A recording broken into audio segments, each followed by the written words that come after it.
हाय, मैं हूं मशकूर रफ़ीक भट्ट और आपको इस मेरी चैनल पे स्वागत है। तो मैं आज आपको बता दूं एक ऐसे मीनस के बारे में जो हमारे माशरे में बहुत तेज़ी से फैल रही है, जो बड़े अरूज पर है। उसके बारे में मैं आज आपके साथ बात करना चाहता हूं। तो आप वीडियो में बने रहें और अंत तक देखें। और अगर आप इस चैनल पे नए हो, पहली बार आए हो, तो प्लीज़ सब्सक्राइब और शेयर करना ना भूलें। तो चलो बात करते हैं। तो बात यह है कि जो हमारे माशरे में चल रही है वो ये है कि ड्रग मिनीस। तो ड्रग के बारे में आपको आज बताने जा रहा हूँ कि ड्रग्स जो है, हमारे नौजवान जो है बहुत ज़्यादा इसमें मुलव्वस हो रहे हैं, ज़्यादा, बहुत ज़्यादा। तो छोटों से लेकर बड़े तक इसका इस्तेमाल कर रहे हैं।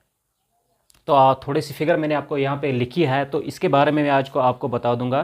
तो ये फिगर जो है ये है, इसके बारे में है कि ministry of social justice and empowerment, जो लोकसभा में उन्होंने बताया था, उन्होंने एस्टिमेट किया था ड्रग्स के बारे में बताया था कि कैसे ये हमारे JNK में फैल रहा है। उसके एस्टिमेट लगाया था, उसका एस्टिमेट, और बताया था उन्होंने कि 10 लाख रेजिडेंट्स जो है, 10 लाख रेजिडेंट्स, अगरचे हमारी JNK की आबादी अगर हम देखेंगे 2019 और 20 में, अगर हम देखेंगे आबादी जो है वो 1.25 करोड़ है, यानी कि 1.25 करोड़ हमारे JNK की आबादी है, जिसमें 10 लाख रेजिडेंट्स जो है वो इसमें मुलव्वस है, वो इस मीनेस में मुलव्वस है, ड्रग्स में मुलव्वस है। किसी भी तरीके से लेते हैं, कोई एक तरीके से लेता है, कोई दूसरे तरीके से लेता है, लेकिन लेते हैं। यानी कि 10 लाख रेजिडेंट्स बिल्कुल इस लानत में पड़ चुके हैं। तो देखते हैं हम आगे। तो क्या होता है कि सिक्योरिटी एजेंसीज अब जो है अब हम जानते हैं कि जो सिक्योरिटी एजेंसीज हमारे JNK में हैं वो बहुत ज़्यादा इस पे काम कर रहे हैं। यानी कि उनको माना जाता है कि वो एंटी टेरर, किसी भी तरीके का टेरर हो उस पर वो काम करते हैं, उसके अगेंस्ट वो काम करते हैं। तो हम देखते हैं यहाँ पे कि उन्होंने बहुत सारे जो है ट्रेंड, उन्होंने अपना जो फोकस जो है वो ज़्यादा से ज़्यादा इस ड्रग मीनेस पे लगाया। अब यानी कि 2019 के बाद उन्होंने बहुत ज़्यादा अपना जो फोकस है वो इस ड्रग मीनेस पे लगाया है। और हम देखते हैं आगे क्या कि 2022 में अगर हम देखेंगे कि narcotics drugs psychotropic substances act के तहत जो है पुलिस ने कितने रजिस्टर किए थे, बहुत सारे केस रजिस्टर किए थे। जैसे हम देखते हैं कि 1021 यानी कि 1021 केसेस उन्होंने रजिस्टर किए थे, जिसमें उन्होंने 1700 ड्रग पेडलर्स को पकड़ा था, जिसमें 138 नोटोरस ड्रग पेडलर्स थे। यानी कि इतनी ज़्यादा इनकी जो तादाद है बढ़ चुकी थी। अगर हम आगे देखते हैं कि उसके बाद जो है सिक्योरिटी फोर्सेस ने बहुत सारे quantities of enormous quantities of contraband उन्होंने सीज किए थे। उसके अलावा मैं आपको बता दूंगा कि 212 केजी जिसमें कंट्राबैंड जो उन्होंने सीज किया था, उसमें 2212 जो है किलोग्राम्स ऑफ चरस आते हैं, पकड़े थे, सीज किए थे। 56 किलोग्राम्स ऑफ हीरोइन पकड़े थे। इसके अलावा 13 केजी ऑफ ब्राउन शुगर पकड़ा था। 4.35 टन्स यानी कि लगभग 4.25 से ज़्यादा, 4.25 क्विंटल से ज़्यादा, टन से ज़्यादा, 4.25 टन से ज़्यादा उन्होंने पापी पकड़ा था, सीज किया था। और लगभग 1.5 टन से भी ज़्यादा, 1.56 टन ऑफ फुकी उन्होंने सीज किया था। ये 2022 की बात मैं आपसे कर रहा हूं। इतनी जो है, इतना इस चीज़ का कारोबार हमारे माशरे में हो रहा है। ये बहुत बुरी बात है, ये बहुत ख़तरनाक चीज़ है, बहुत ख़तरनाक जो ये हालात हमारे जम्मू कश्मीर में चल रही है। इस पे हमें गौर फिक्र करना है। तो आगे मैं आपको बता दूंगा कुछ फिगर्स जो मैंने लिखी थे, ये आप तक मैं पहुंचाना चाहता हूं।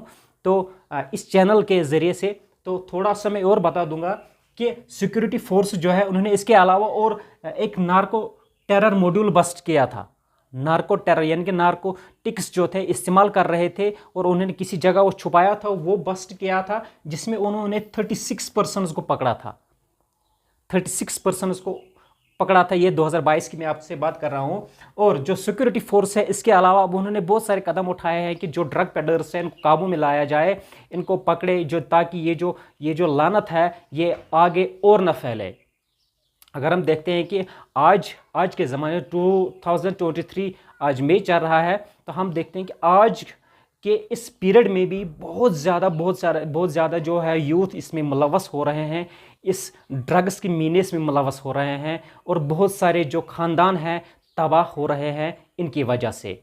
तो हम देखते हैं तो सिक्योरिटी फोर्स ने अब क्या काम किया, इन्होंने किया कि जो ये नार्को टेरर जो इनको फंड कर रहे थे, जो इनको फंड कर रहे हैं, या जहाँ पे ज़्यादा जो ड्रग्स का कारोबार चल रहा है, उनको क्या काम किया, उनकी जो इमूवेबल प्रॉपर्टीज़ है, यानी कि उनका मकान जो है, या ज़मीन जो है, उनको सीज़ किया।